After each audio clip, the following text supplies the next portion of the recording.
So as promised, this is the other part of the Boba Fett tutorial. This is the helmet and the gauntlets. Once again, this is guest filmed and partially narrated by my brother. If you haven't watched the armor tutorial yet that he guest filmed, the link should be popping up on your screen now. I would suggest that you watch that first because he used the same techniques there as he did here, but the filming is unfortunately a bit spottier in this video. He was running out of time before the convention, so there are a few gaps in the process where he forgot to film them because he was in a hurry. So if you watch the armor tutorial first, you'll know more what he's doing in those parts that he forgot to film. But of course, if you have any questions about any of it, post them below and we will answer them. Alright, ladies and gents, this is the pepakura software that I use to print these out here. There is a link to the free software and the patterns for this in the video description box below. What I'm going to do is I'm going to show you how to cut them out. These ones here are actually somewhat difficult, so I would suggest you try something easier before you try these. Anyways, I'll show you how to do them. Basically, these are the flaps. This is a part you'll score, and the solid lines you cut. So basically you score along all the dotted lines with an X-Acto knife or a utility knife, and then you cut out along all the solid lines with either an X-Acto knife or just a pair of scissors will work too.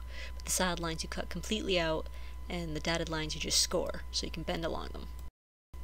And these are just printed on standard cardstock, so you just print out both the gauntlet patterns and the helmet pattern, and then you just cut them out and score along all the dotted lines and cut out all the solid lines.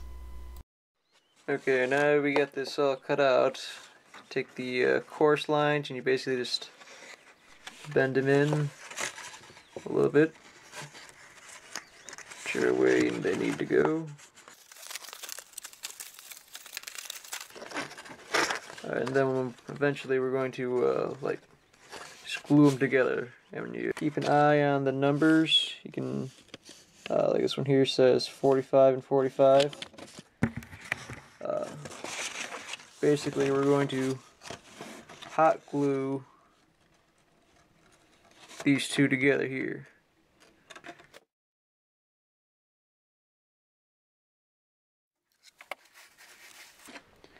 Just wait for it to dry. Now this takes extreme patience. Another thing is you have to work to try not to burn yourself because that'll hurt. But yeah, it's a lot of work and it takes a lot of patience, but overall you can get more detail in the end. And if you lick your finger, it'll take some of the pain away when you go to squash it. Not that you should squash it, but you know, I like to squash it. Okay, and that's a start. Okay, and voila, pretty soon you'll have one piece done. And if you ever need a reference as to what piece is which, you can see up here, that piece there, same piece as this one here. See? It's that piece there. And you just keep going until you get the whole gauntlet done.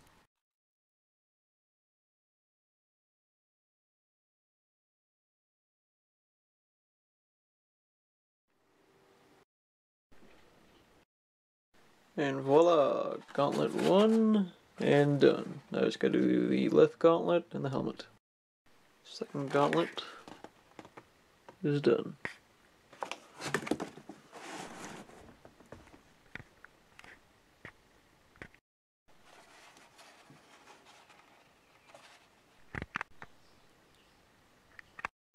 And voila, helmet's done. Okay, now due to the fact that the shelf life on this stuff is going, I'm going to use this stuff versus glue or polyurethane. This here is smooth on. You can use glue, but it'll you take the risk of destroying your work at the same time. If you do use glue, I recommend you do the inside first and let it dry before you do the outside, because it'll soften your work before it makes it harder.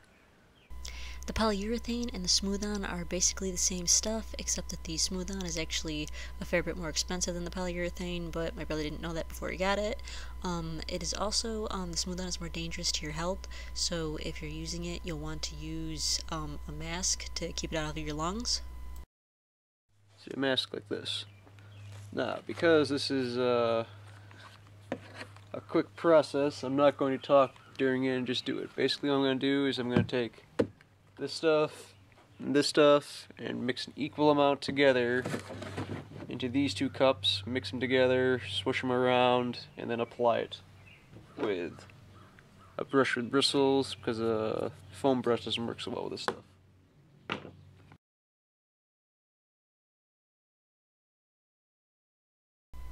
So you want to paint very quickly with this stuff because it dries very quickly, and you just want to cover the entire helmet and gauntlets with a coating of it.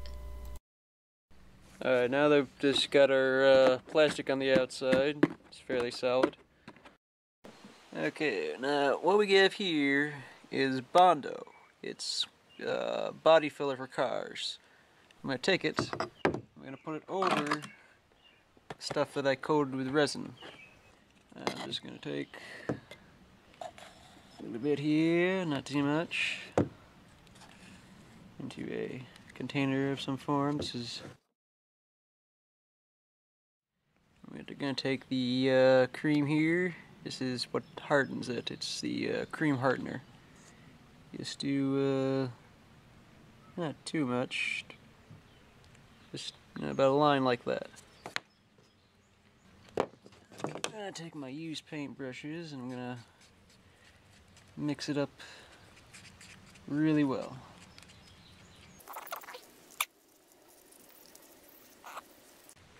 Got that all nice and mixed. Now we're going to take my putty knife and just apply it like so.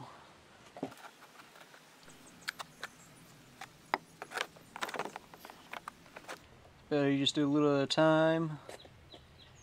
Stuff will kind of like does not as fast as the resin as far as curing time, but it's kind of close. So you still have to hurry, but at the same time pretend you have all the time in the world. If that makes sense.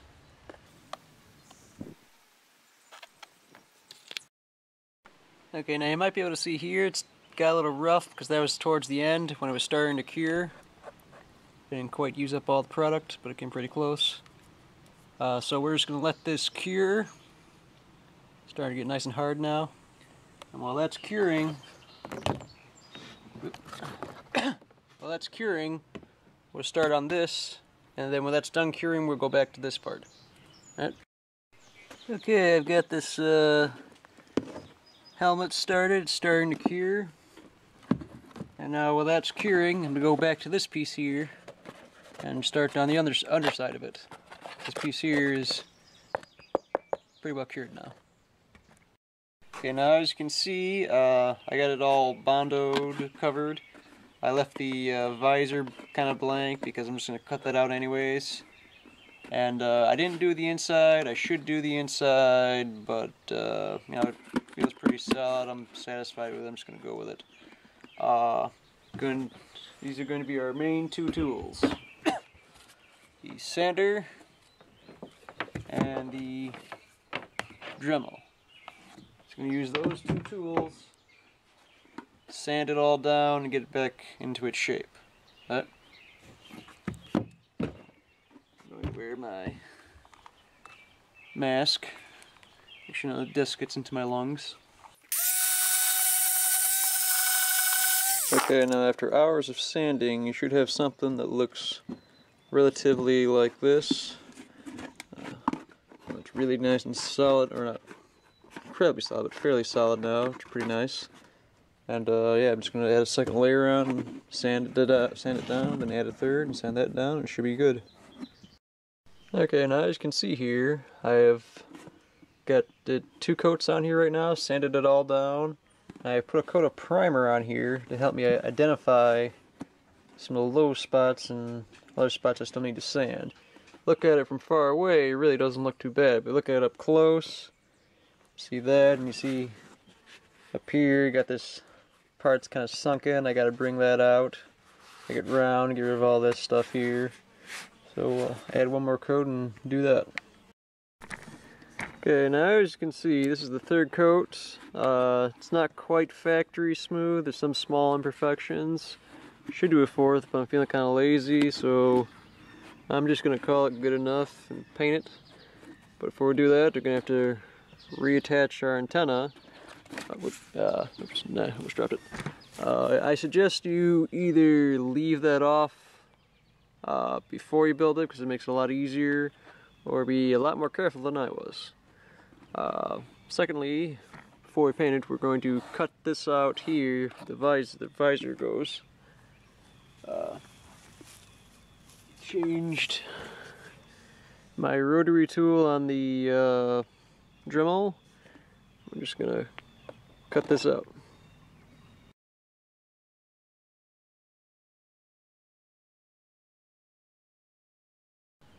And voila! Looking pretty cool now. I just gotta sand this out here, then I can paint it all up and throw the visor in. Alright, now I'm about to add my first coat of paint. I'll paint silver first. This way the battle damage will show up afterwards. And then he did the same thing with the gauntlets, painting them silver, and then once the silver was dried, he did the mustard technique like he did in the armor to mask off where he wanted the damage to be, and then he painted the whole thing red, and then of course peeled off the mustard.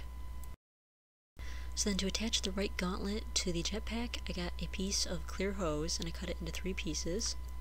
And I hot glued one of those into the little notch at the top of the gauntlet. And then I hot glued 2 more pieces into the other 2 little notches on the side of the gauntlet. There's holes, you can just shove the hose right in. And then I hot glued the ends of the 3 pieces of clear hose together.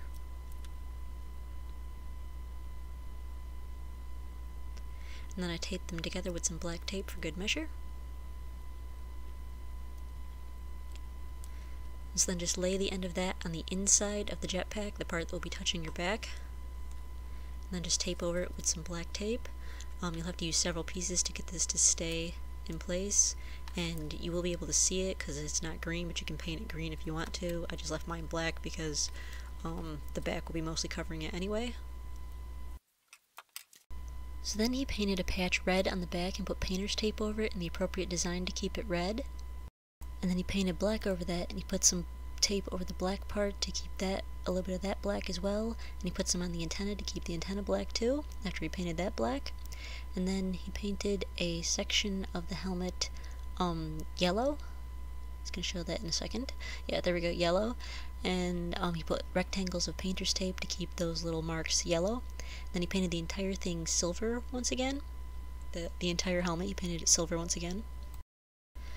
And so then here it is after he applied the mustard to do the battle damage, just like the armor, the exact same way as from the armor video. Applied the mustard, spray painted the entire thing green, and then wiped off all the mustard. And so then what he did was he just took some more painter's tape, and he covered the entire helmet in painter's tape, with the exception of the silver part around the opening, and that he just painted red, so that you ended up with the red part here.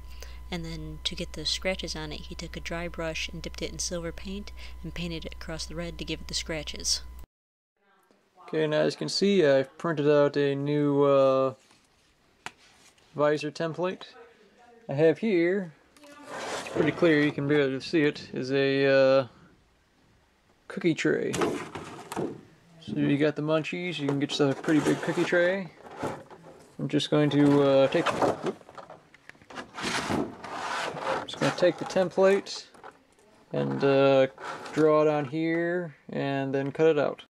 Okay, now as you can see, I've traced it out and taken the template off.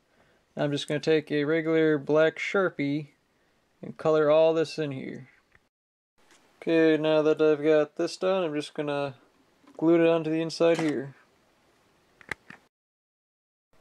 And voila, Boba Fett's helmet is done. And so then once again, here is the entire costume.